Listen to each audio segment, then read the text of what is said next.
আসসালামু আলাইকুম সুপ্রিয় ভিউয়ার্স, আমন্ত্রণ জানাচ্ছি নতুন আরেকটি রেসিপিতে। প্রত্যহ জীবনে আমরা একই রকমের খাবার খেতে খেতে আমাদের এক রকমের অনীহা চলে আসে, তখন একটু আলাদা কিছু আশা করি। সেটা যদি হয় সহজ আবার মজার, তাহলে তার কথাই নেই। তো আমার আজকের রেসিপিটি সেরকমেরই দেখবো রেসিপিটি। তার আগে ছোট্ট একটা রিকোয়েস্ট, প্লিজ আমার চ্যানেলটি সাবস্ক্রাইব করুন, পাশে থাকা বেল আইকনটা বাজিয়ে দিবেন, আর লাইক শেয়ার কমেন্ট করতে ভুলবেন না। সুপ্রিয় ভিউয়ার্স, আজকের রেসিপিটির উপকরণ সাধারণত আমাদের ঘরে সবারই থাকে, আলু আর ডিম। আজকের রেসিপির জন্য আমি মাঝারি সাইজের দুটি আলু নিয়েছি দুটি ডিম, সাথে নিয়েছি দুটি টমেটো। তো টমেটো বাসা না থাকলে সমস্যা নেই, শুধু আলু আর ডিম দিয়েও রেসিপিটি করা যাবে।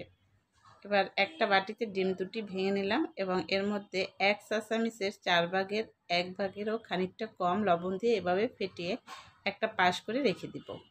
এবার 1 থেকে 2টি ডিম ভাজতে যতটুকু তেল লাগে সেই পরিমাণ তেল দিয়ে একটা ফ্রাই প্যান নিলাম, আর তার মধ্যে পাতলা পাতলা করে কেটে রাখা আলুগুলো এভাবে সাজিয়ে নিচ্ছি।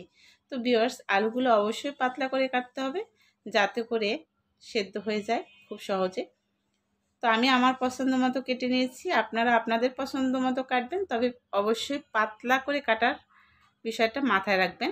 এরপর যে আমি এক টুকরা টমেটো দিয়ে দিচ্ছি, দেখতে পাচ্ছেন কতটা সুন্দর লাগছে।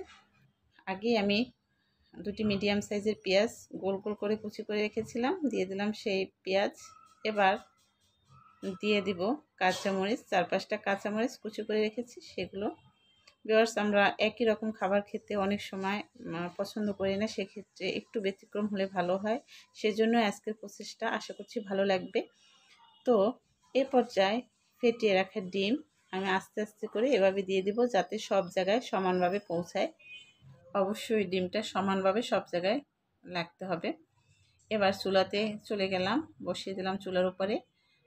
এবার খানিকটা লবণ এভাবে ছিটিয়ে ছিটিয়ে দিব, আর তার পরিমাণ হবে 1 চামচের 4 ভাগের 1 ভাগ।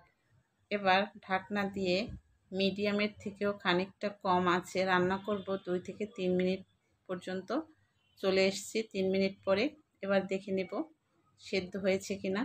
তো ভিউয়ার্স, দেখতে পাচ্ছেন আলুগুলো কিন্তু চমৎকার সেদ্ধ হয়েছে। এ পর্যায়ে আমি এটাকে উল্টে দেব, একটু সাবধানে উল্টাতে হবে যাতে ভেঙে না যায়। তো উল্টানো হয়ে গেছে, দেখতে পাচ্ছেন ভিউয়ার্স কালারটা কতটা সুন্দর হয়েছে। এবার আবারও ঢাকনা দিয়ে রান্না করব 3 মিনিট, ফিরে আসব 3 মিনিট পরে। তো দেখতে পাচ্ছেন ভিউয়ার্স, হয়ে গেছে আমার রান্না। হাইয়েস্ট 5 থেকে 6 মিনিটে চমৎকার রান্না করা সম্ভব, সেটাই আজকে আমি আপনাদের সাথে শেয়ার করেছি। তো আশা করছি আপনি যদি ব্যাচেলারও হয়ে থাকেন, আজকের রেসিপিটি অবশ্যই বাসায় ট্রাই করবেন। তো আজ এ পর্যন্তই, সবাই ভালো থাকবেন, সুস্থ থাকবেন, আল্লাহ হাফেজ।